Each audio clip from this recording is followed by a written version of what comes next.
देखिए, अपने आप में एक बहुत बड़ा प्रश्न है कि मनुष्य स्वतंत्र है या बंधा हुआ है।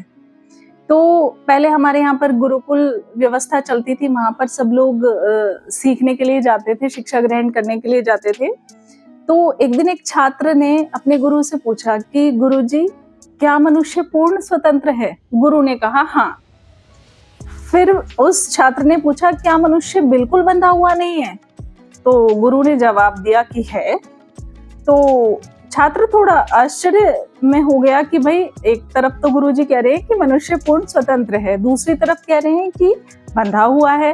तो उसने कहा कि गुरुजी, ऐसे कैसे हो सकता है? दोनों चीजें कैसे हो सकती हैं? आप मुझे ठीक से समझाइए। तो गुरु ने कहा कि तुम यहाँ आओ। गुरु ने उस बच्चे को अपने पास बुलाया, उसे कहा कि अपना एक पैर ऊपर करो। उस बच्चे ने अपने दायां पैर ऊपर उठा लिया। अब गुरुजी ने कहा कि अब अपना दूसरा पैर ऊपर करो। तो सारे जो छात्र थे वो हैरान रह गए कि ये कैसे हो सकता है, ये तो हो ही नहीं सकता, वो दोनों पैर ऊपर कैसे कर सकता है। तो गुरुजी ने उसको कहा कि बिल्कुल यही मनुष्य जीवन है। पहला स्टेप रखने के लिए वो पूर्ण स्वतंत्र है। जैसे कि मैंने अभी तुम्हें आदेश दिया कि पैर ऊपर करो, तो तुमने कर लिया।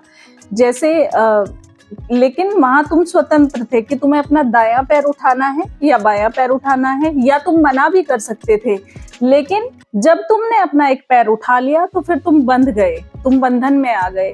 अब तुम चाहकर भी अपना दूसरा पैर नहीं उठा सकते।